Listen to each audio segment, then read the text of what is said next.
Step 1, wake up, really gonna rise with the sun. Step 2, get some good, some food in you. Step 3, think real hard about what you wanna be. Step 4, everybody just do your thing. Wake up, today's gonna be a good day. Wake up, today's gonna be a good day. Wake up, today's gonna be a good day. Wake up, today's gonna be a good day. Wake up, today's gonna be a good day.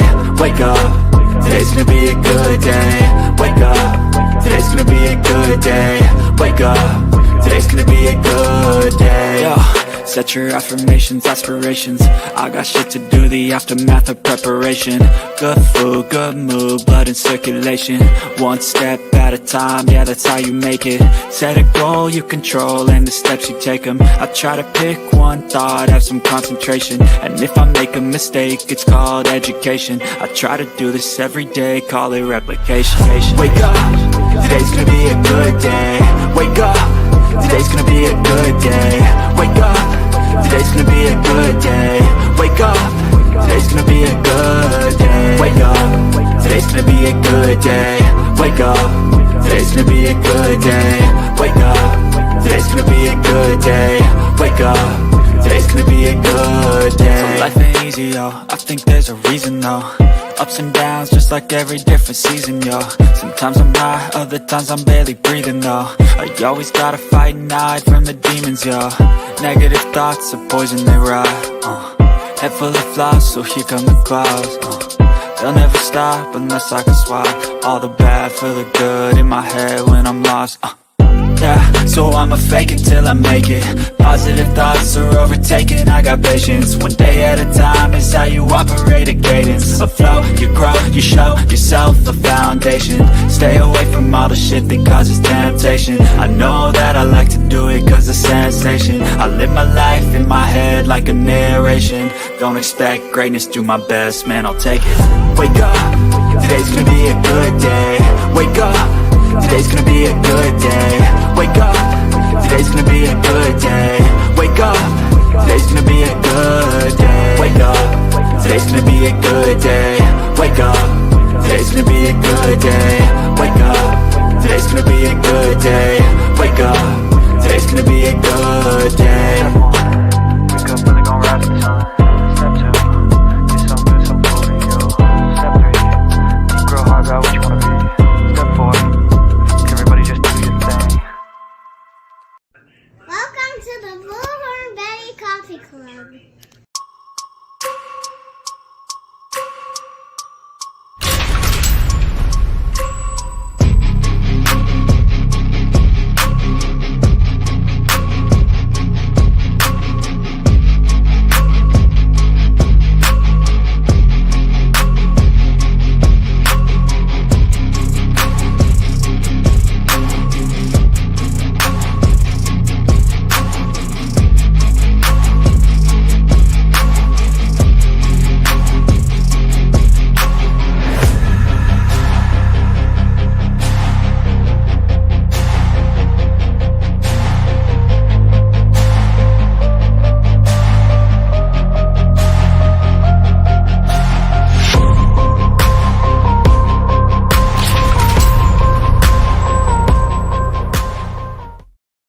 Hello, my beautiful people of TikTok or YouTube. We're on YouTube today. We're on YouTube. I'm coming in a little blurry because I don't have my camera set up, so I apologize about that. It's supposed to be 1080 on this computer, but as you see, I'm probably a little blurry, and that's okay. I'm probably going to turn my camera off for the majority of this particular live. I hope everybody is doing well. It's nice to see you all this beautiful Sunday. And usually we don't have a lot of good news ever to really report. There we go. You guys can see me a little better. But we don't typically have a whole lot of good news to ever report. And so today, having it filled with great news, Jonathan Jones, and he's the little boy, 9-year-old boy that we were covering yesterday that disappeared from his home. He was found safely. That was one of the first stories I ran this morning before church at a ridiculously time of morning.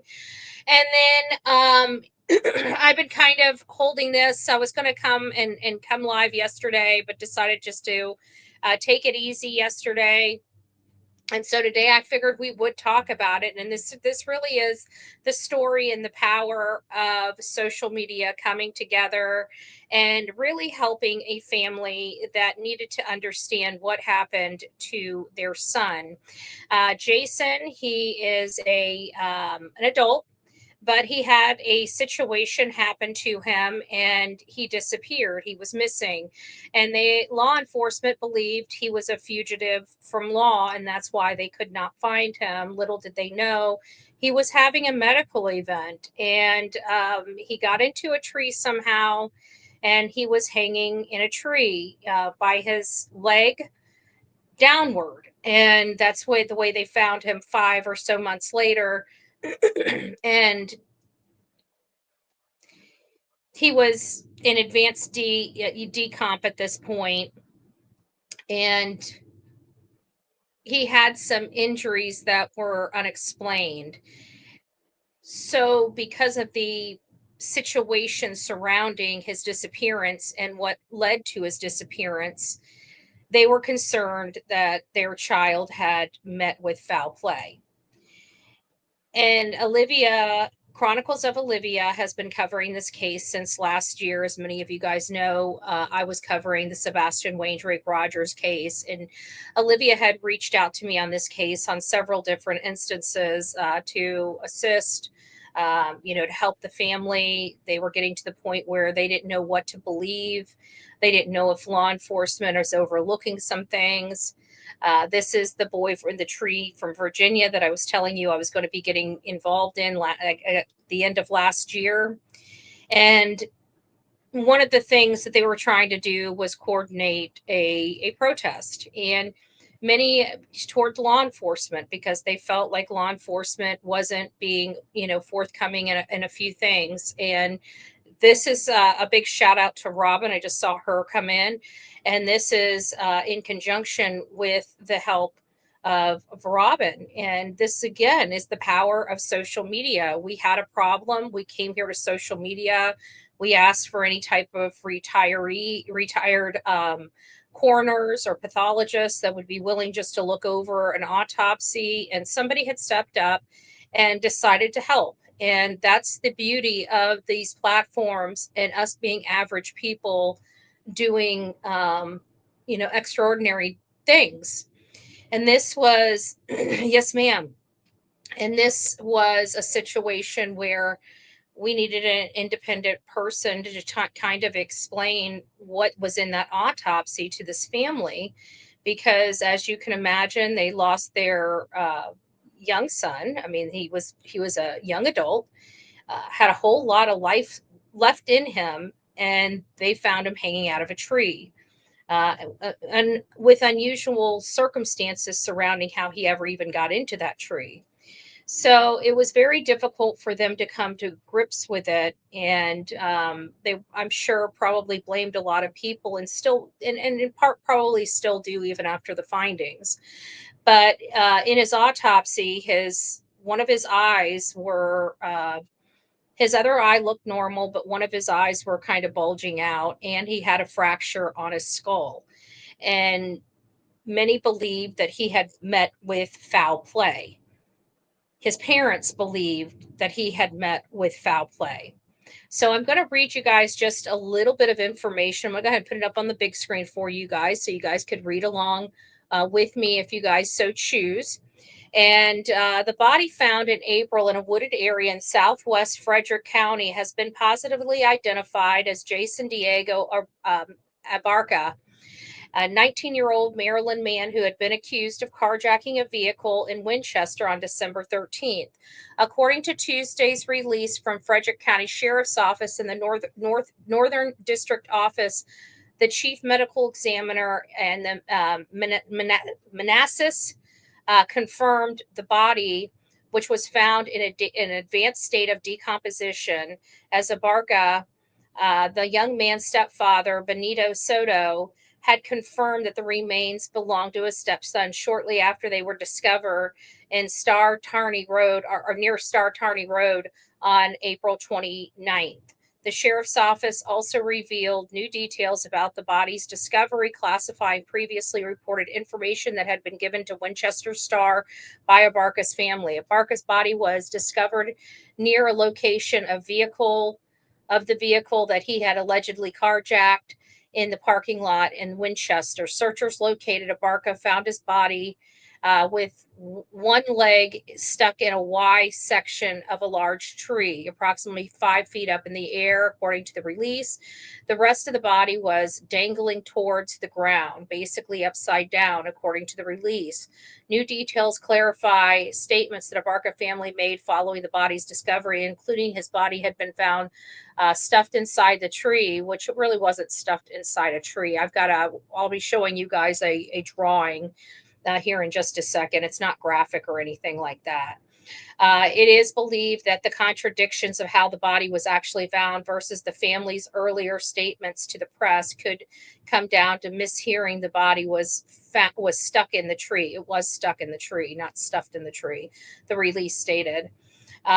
Sheriff Millholland believes it was totally understandable that during the first moments of stress upon hearing their loved one, that some information being relayed by phone was misunderstood and later innocently passed on without realizing the lack of validity for such a statement.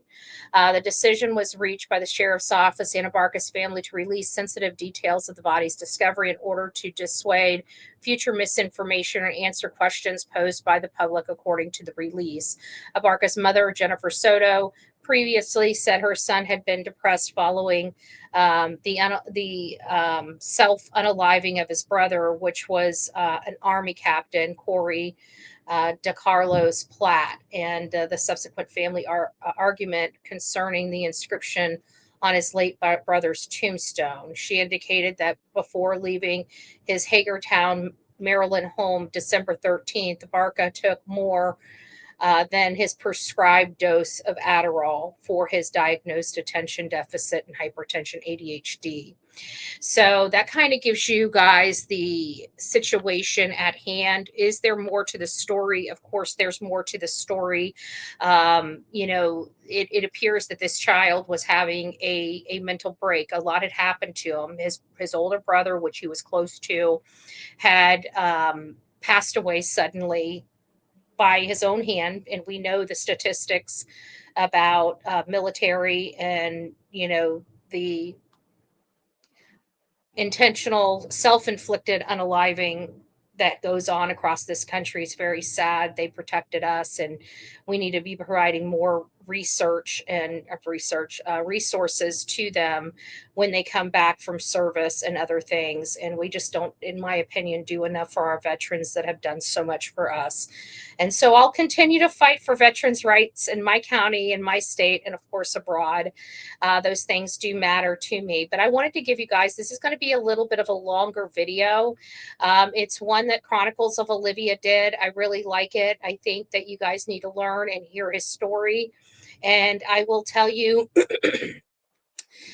briefly what the findings were and how we helped. I just want to remind everybody this is a true crime channel. And the reason why we didn't dive into this case publicly is because I needed to find out whether it was a true crime case or not.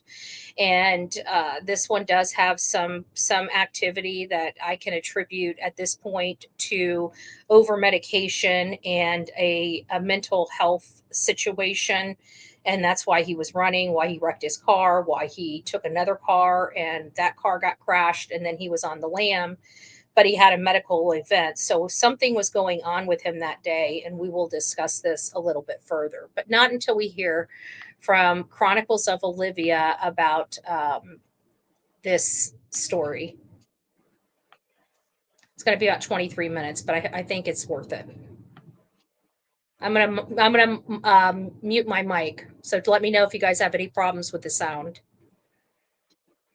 Hello YouTube, welcome to Chronicles of Olivia. Today I'm showing you a video that Jason Abarca's mom sent me. She is very emotional in this video and asks you guys for help. Please reach out or please share my story if anybody can relate. He was being harassed and belittled on a daily basis. have lost a son or a daughter due to military negligence. She also talks about the death of her 2 sons. 2 weeks ago, I did a documentary with her family regarding Jason, 19 years old. He was found hanging upside down in a tree on private property. He was found 1,200 feet away from the crash site where he was driving a vehicle and crashed it. That was on December 13th, and he was found a few months later, April 29th. Corey Platt was Jason's older brother, and he, 6 months before December 13th, took his own life. He was being bullied at his army base in Washington State. He was in the military. In this video, Jennifer talks about her frustrations. She feels alone and is wondering if there's anyone out there who's had a similar experience with military negligence, or maybe you might know someone who does. And watch this video and maybe you can help Jennifer in some way. At the end of the video, if you would like to donate to their GoFundMe, I highly suggest you do so that they can hire a private investigator or an attorney. They want to look deeper into Jason's case. I did want to let you know, I don't believe that there is a GoFundMe at this point. This was recorded almost a year ago, if not a year ago, so just FYI. The way that he was hanging from this tree is suspicious. I have a sketch right here. It's just a bit odd how he was found hanging, and seeing that Jason was so athletic just raises a lot of red flags. Hello, my name is Jennifer Soto. First of all, I want to say thank you to Olivia for posting my story about Jason, my son Jason Abarca, and Corey Platt, Captain Corey Platt, that died last year. I want to thank her for bringing those stories to you. And I also want to thank, again, all the people that have commented so nicely. Just gives me faith that people do still actually care in the world, like I said in the other post. And thank you for signing the petition. I can't believe how many people have signed. It means a lot to reopen Jason's case. I wanted to just say some more things from my heart today to you guys. So about my son, Captain Corey Platt, who died on May 24th last year. He took his own life. He was being harassed and belittled on a daily basis. He was stationed in Joint Base Lewis McChord in Lacey, Washington. I just wanted to give you a little background on Corey. He was a triathlete in high school. He loved to play football. He played track. He was very smart. He got a merit scholarship for football and track to Bethany College in West Virginia. He was on the dean's list. He graduated from Bethany College in 2018 with a psychology degree and occupational therapy. He then decided that he wanted to join the military, as his 2 older brothers did. His oldest brother served. My son was in the Marines. And then my son Corey's fraternal twin brother he served in the Navy. He still to this day serves for the Navy as a civilian now on the base. So Corey decided he also wanted to join the military. He went to basic boot camp in Fort Benning, Georgia in the fall of 2018. He was very excited, did very well there. We went to his graduation. Then he went to OCS to become an officer since he had graduated college. He graduated OCS at Fort Benning also on February of 2019. He was sent to the base in Missouri, was there for, I believe, about a year, and then was sent to Joint Base Lewis McChord in Lacey, Washington. Seemed to be doing very well. Last year, he was accepted to medical school because he wanted to become a psychologist, and he was going to start medical school last August in Florida. Corey did not let myself or any of his 5 siblings know that he was being bullied and mistreated and be called names on a daily basis. Recently on Facebook, I reached out to many of Corey's friends on Facebook just to kind of, I don't know why I did, but so many of them responded and friended me.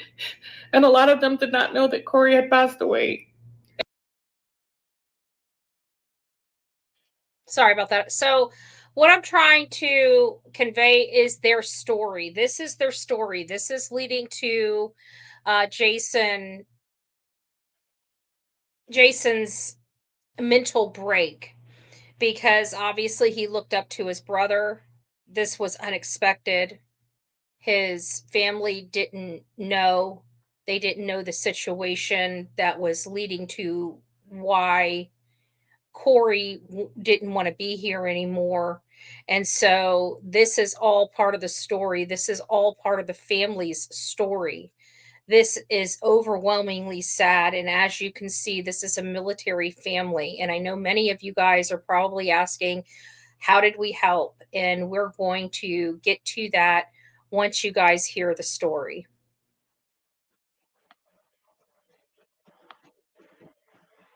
And they sent me the most beautiful, beautiful comments and messages. And some of them couldn't believe he'd taken his own life. But it really meant a lot. All those people that took their time and wrote paragraphs, how wonderful a person he was. Actually, today, one of Corey's high school friends messaged me on Facebook, and this year is their 10-year high school graduation reunion. And she asked me if she could use pictures and some videos of Corey to show a tribute at their 10-year high school graduation. I'm sorry. And of course, I told her thank you, that was very kind of her for reaching out.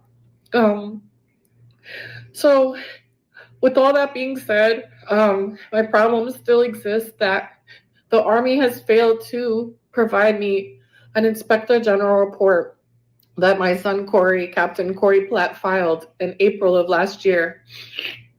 The reason that I have asked for this is because in over 2,000 medical documents that Corey was seeing a psychiatrist and doctors on the base, he provided multiple names of people that were harassing him and saying comments to him.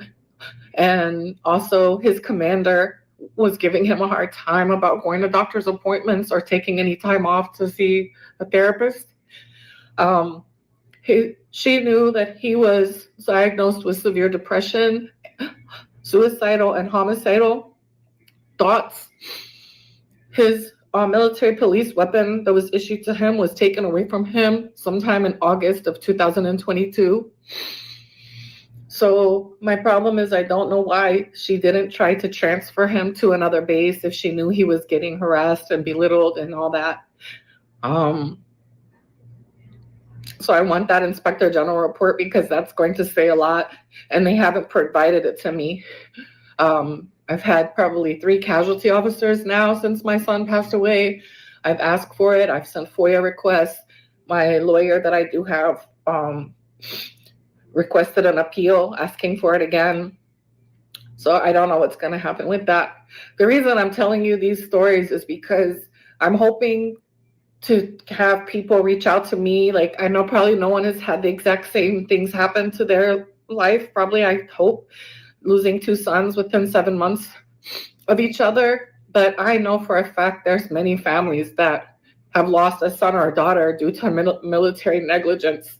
And my hope is, besides myself, there's plenty of people in this world that are suffering. And I just want to make some type of, I don't know, an act, something where any of our children as adults decide to join any military branch, that a bill or something is made stating that they must provide 2 emergency contacts. And those 2 emergency contacts, while they are under the military, if at any time that person is ever diagnosed with depression, suicidal thoughts, anything that could be life-threatening, those 2 medical emergency contacts will be immediately called and let them know. Now, why do I say that? Because some of you may know about HIPAA, Health Information Privacy Protection Act. That is, so let's say you go to the hospital, but you didn't want your husband or your son or your daughter to know you're in the hospital, but they know you went, but they don't know why you went. Well, unless they give the hospital permission that you can have information about why they're there, they cannot know. I believe if that act or a bill was created that be done, that possibly it could save some lives. Myself and like I said, my 5 other sons and my daughter, none of us knew that Corey was suffering and so depressed that he would take his own life.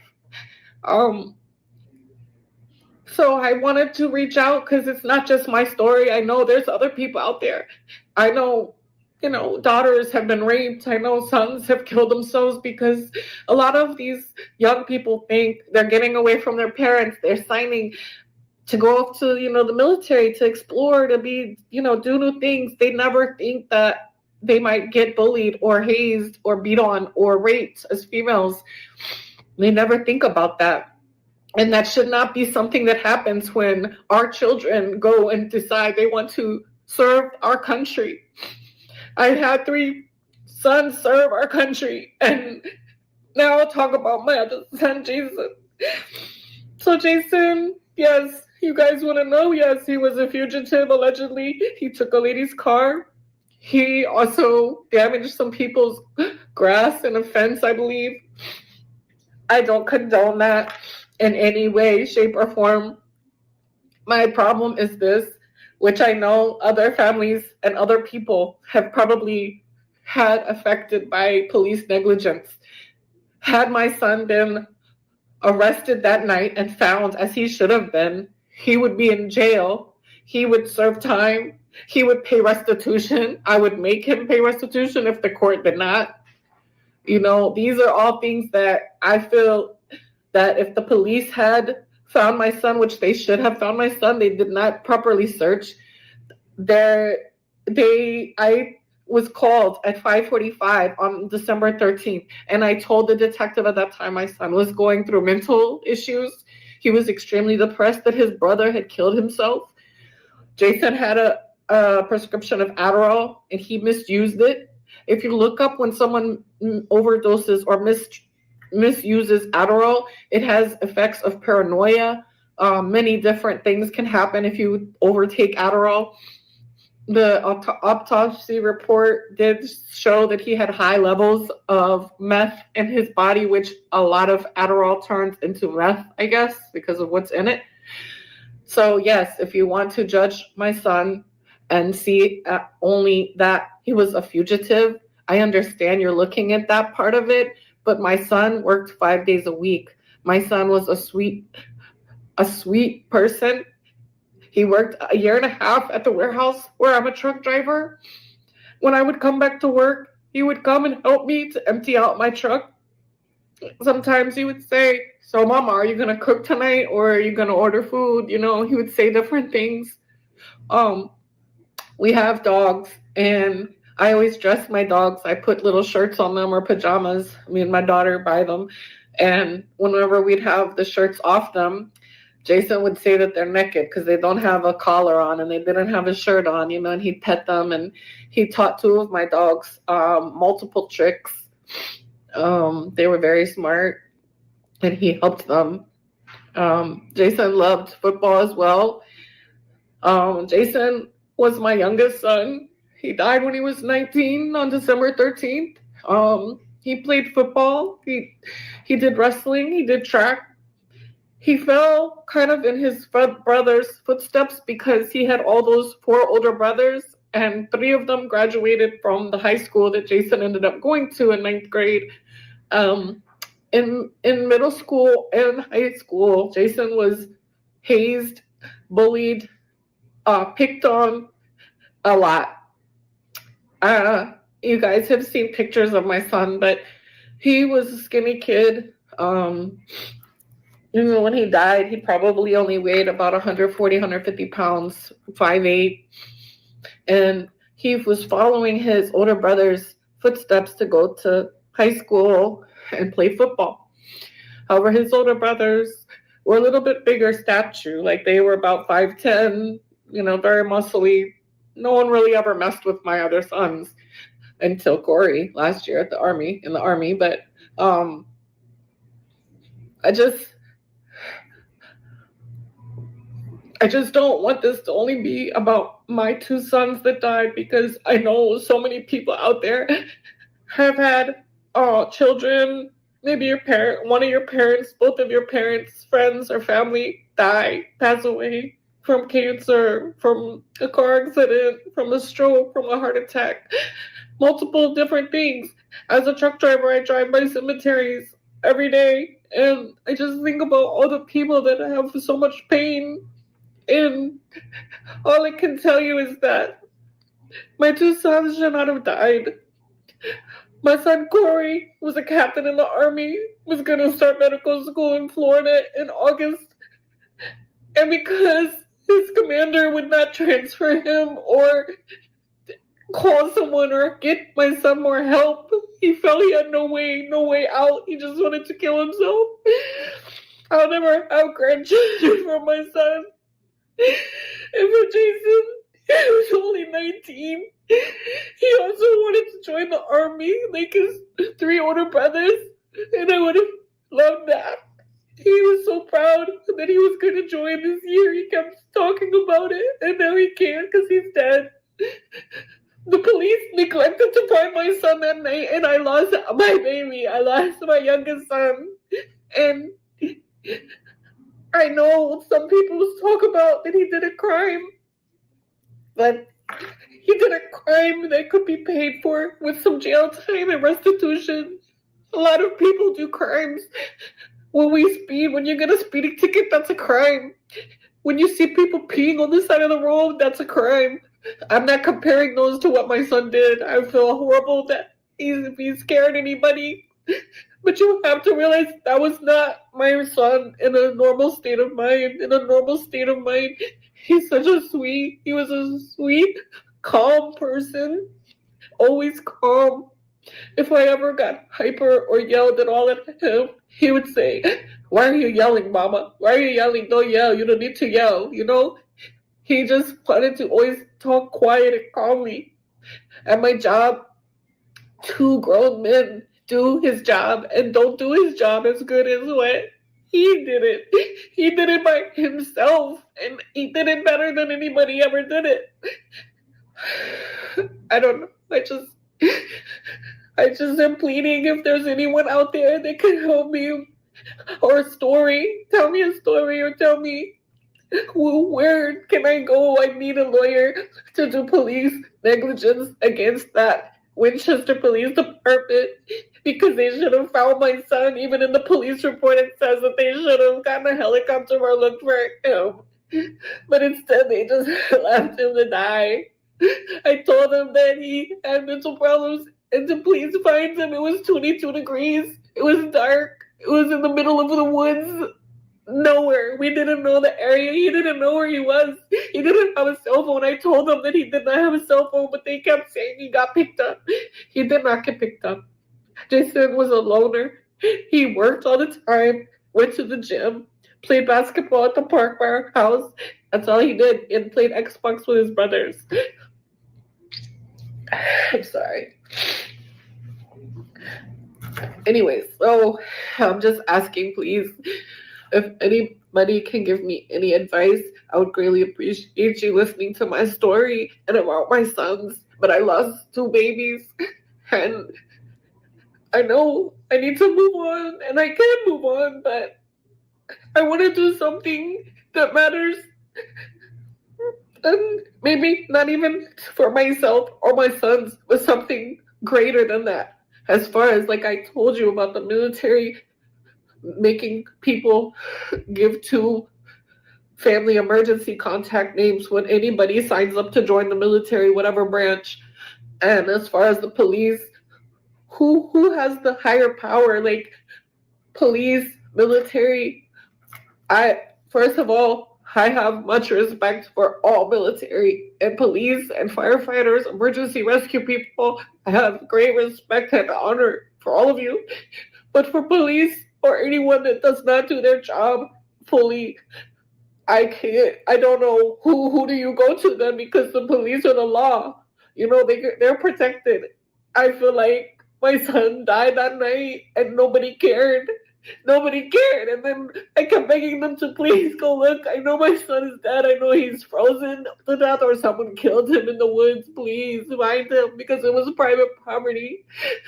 And they wouldn't do anything. And then when they did finally find him, they wouldn't even call me to say, can you come and look and see? Of course, I would not want to see my son hanging from a tree, but I could have at least said goodbye to him instead of touching a body bag that smelled like roadkill. And every day I drive as a truck driver, and I see animals all the time that are dead on the side of the road, and I have to smell that in my truck, the roadkill, and it just reminds me of touching my son's remains in a body bag.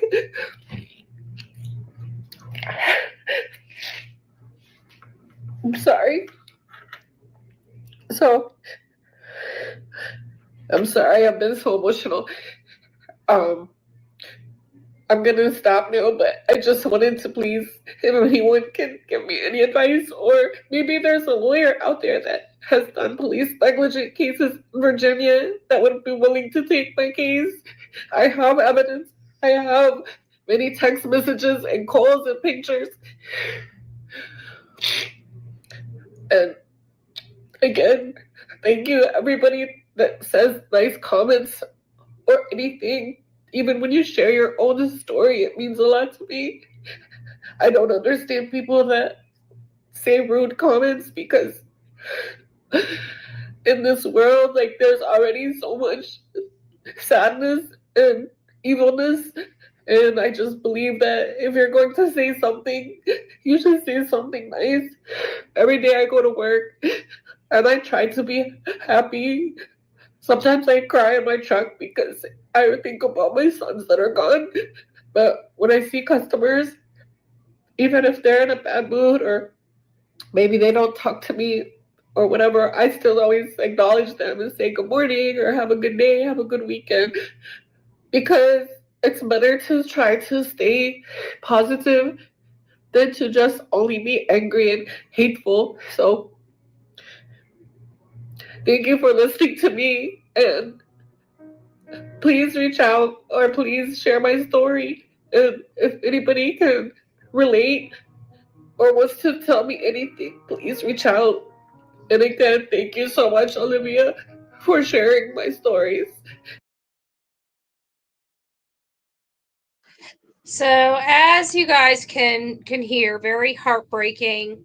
This was before they had the autopsy, and with the autopsy came a lot of different types of questions, and it comes back to them not understanding what was in the autopsy and having the appearance that their son had met with acts of violence as opposed to this situation that unfolded. And so I came here, if you guys remember a couple weeks ago, I came here and said I was going to be, covering a new story, but there were some things I needed to check on first, and had requested if anybody knew any retired uh, pathologists, or retired coroners or pathologists, if they would be willing to look over the paperwork. Nothing really too involved, but as involved as they're willing to be. And Robin in here stepped up to the plate and got somebody known to her that was a pathologist to look over the autopsy. And I got to tell you, the autopsy was pretty rough, but there were several things that were of concern. One was on one side of his head, he had a bulging eye. It looked like he had been beaten. Okay. And he had a skull fracture. And so this was a lot of their biggest concerns, in addition to them failing to just go out and look for him. The bad news is we really don't know what the cause of death is, because it wasn't from being beat up, and the amount of medication in his system was very high and he could be experiencing, again, like she said, paranoia and other things that could have happened. But there is no, it's undetermined. It's going to most likely remain undetermined. But at least the family now knows that their loved one did not get met with violence. This is not an act of violence. And because it was 22 degrees and he was in the tree and he didn't have anything to cover himself with, it is most likely that he did actually freeze. And when he froze, he most likely fell from the tree, which most likely caught his leg. And we have the situation that we have. But it does come down to most likely the law enforcement failing to look for him. And as you can see, that mother is inconsolable and uncontrollable with her emotions when she talks about her children, even her adult children. They're always mama's babies. And I think that is a good, much like many of our other mothers, right? We have a lot of moms on here that Riley Strain's mom. There's just I could literally list Monkey Vaughn's mom. I could list so many moms that have nothing to do with their child's disappearance or their untimely death, and you feel that pain coming from them. There is nothing like a mother learning that their child is missing or deceased. The sound that a mom makes, the worry that the mom makes, the urgency, the shaking of the voice, the uncontrollable tears when they think about them, these are all the things that you cannot control in your body when something emotional is going on. You lose that, and it's overridden by your emotions in your brain. It is so devastating. Tugs on Heartstrings is saying devastating, absolutely devastating. And there's nothing that there's no script for how to act. But you know what? We seem to see the same acts from different people experiencing the same thing. That's why it's so easy for us to determine and to see, not that it's always 100%, but it's definitely something to take our focus to when people and parents aren't acting the way you expect them to act. It is a major red flag. Does it always mean anything? No, it doesn't always mean anything, but the majority of the time it does. The majority of the time, statistically, it does mean something. But there's so many people that want to go to the possibility. We're not in possibility, we're in probability. And the probability is, when it comes to some parents, it's like a huge red flag being waved in front of us with their behavior. And then you see authentic, genuine behavior from parents that love their children and want their children back. And it is a polar opposite from some of the parents that we cover on these channels. And people wonder why we're so hard on those parents. It's because we want them to give a crap. And you can clearly see that they go out of their way to make the whole world know they really don't. And that's what's so upsetting for many of us. Losing one child is unimaginable. If this mother has lost two children, yes, in 7 months. I mean, you're not even over or even getting to the point of closure in one child's life, lost life.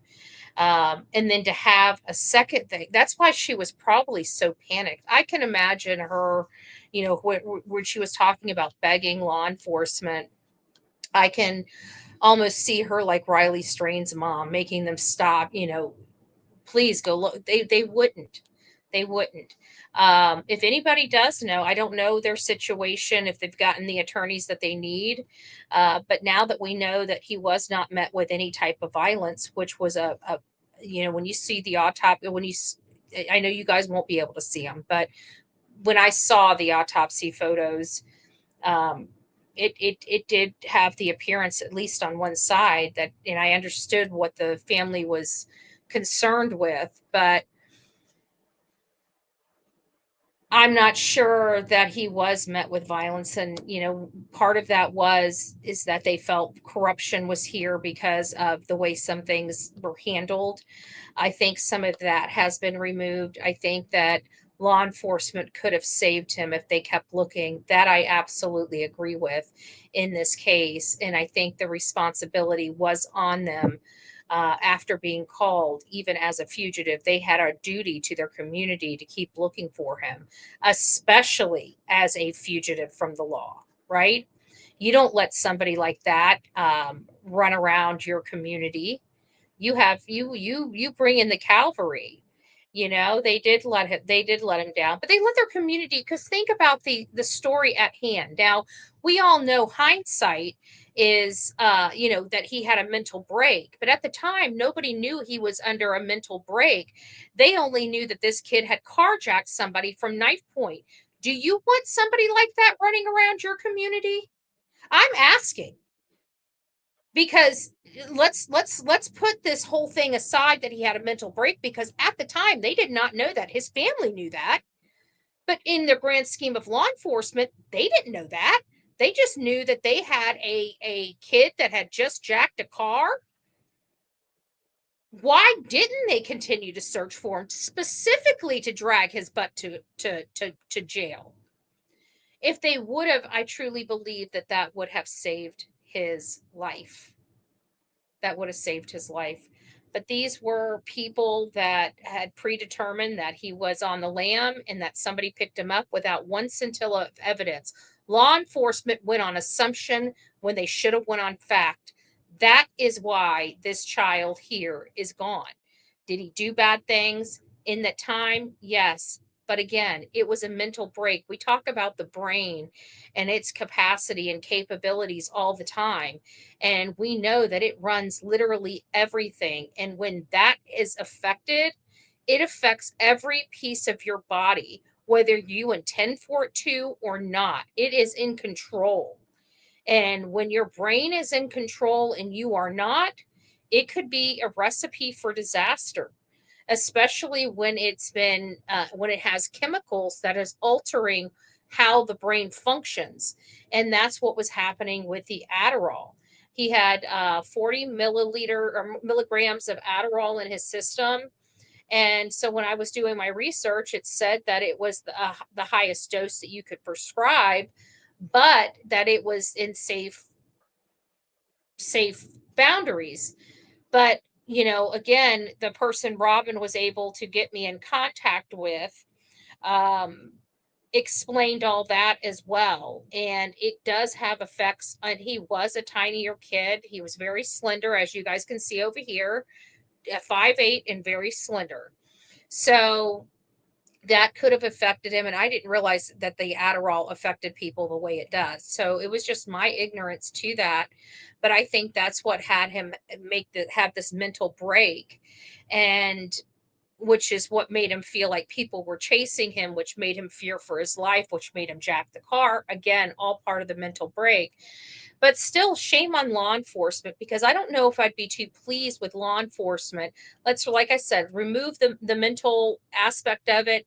We didn't know what was going on. Law enforcement didn't know what was going on, but there was a person running loose in their community with a knife jacking cars. And they just gave up when he ran into the woods. Is that really what we want from our law enforcement? Because that, to me, on any granular scale, is poor policing. They should have had the helicopters out there, the ATVs out there. I mean, they had a madman on the run. I mean, he really wasn't a madman. We all know that. And they would have realized what had happened when they found him.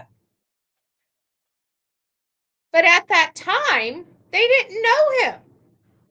They only knew that he had a knife and he jacked a car. If that happened here, you would know it. We bring out our helicopter.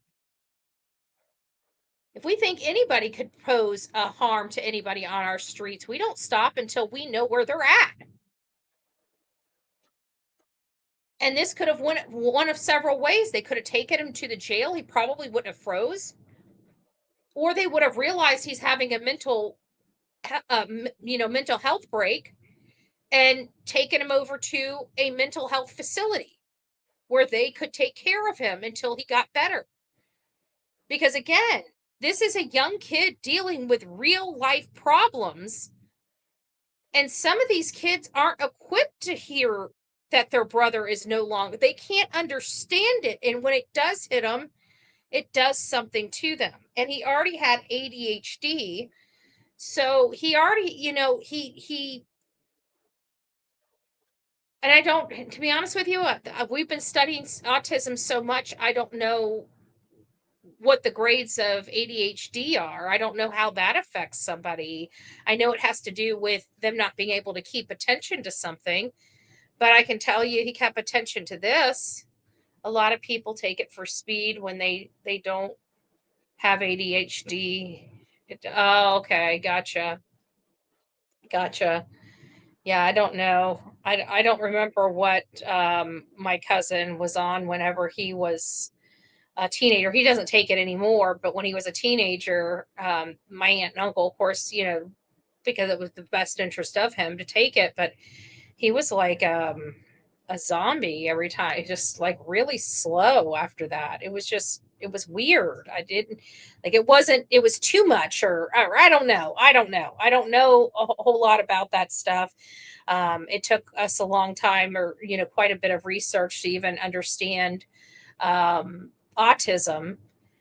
And I'm still learning stuff about autism every single day.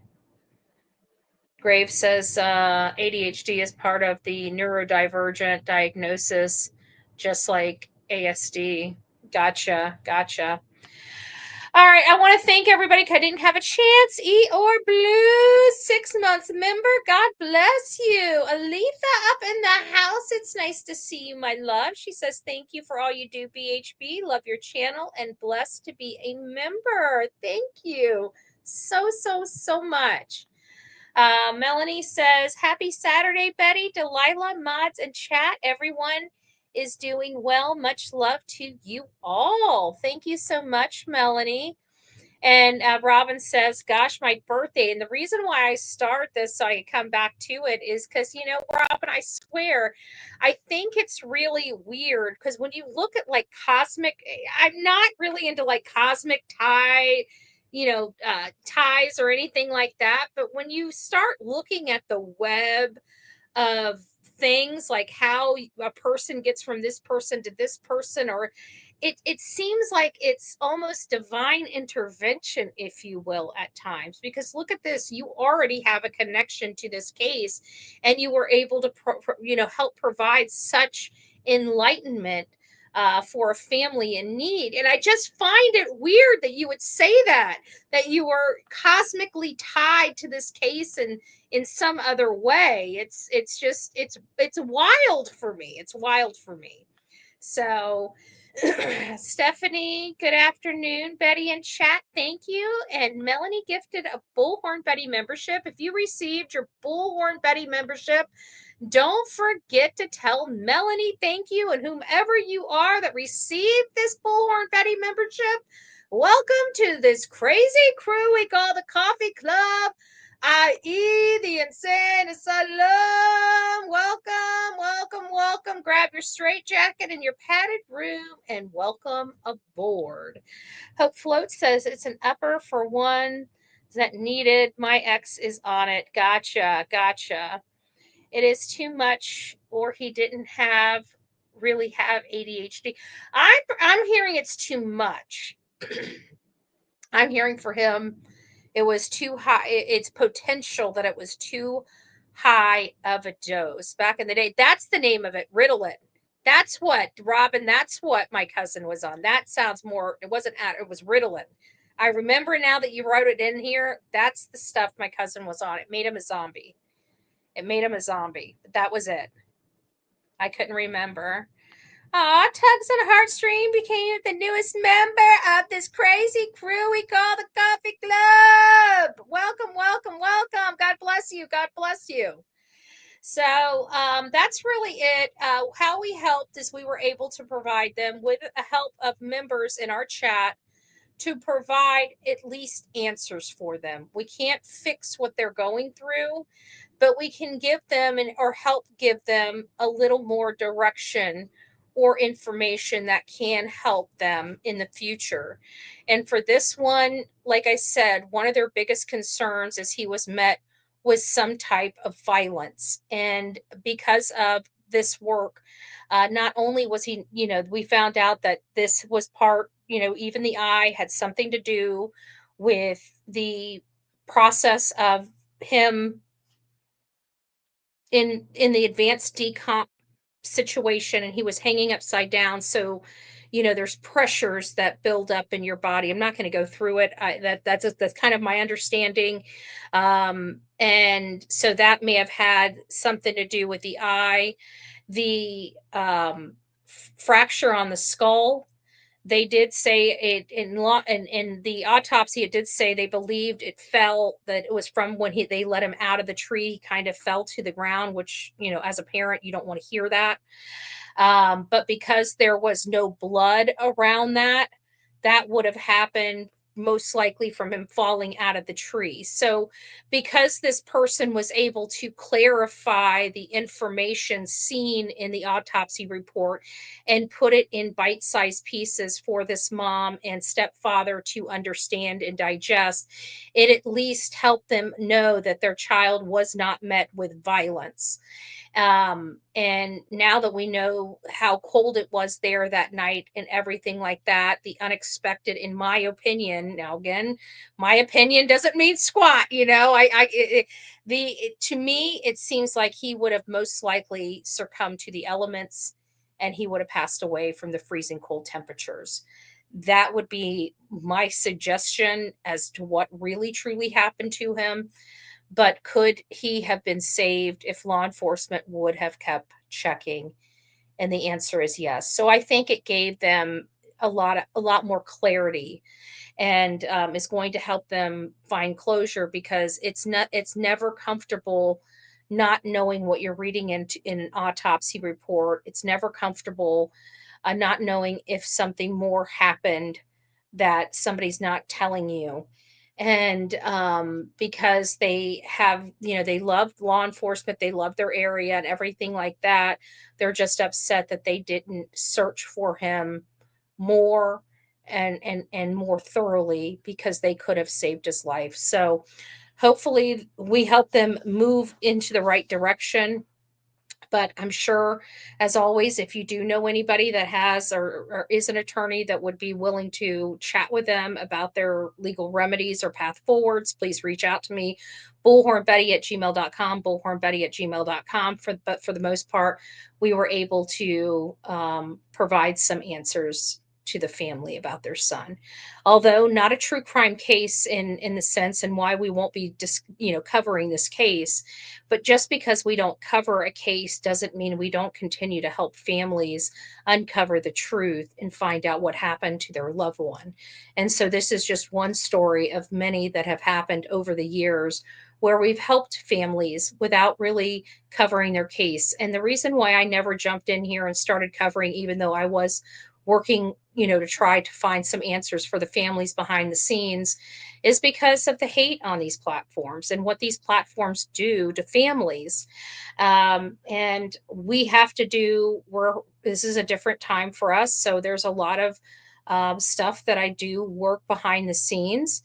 And some of those things will be realized by a video or a show. And some of those will be realized after they're already taken care of and done.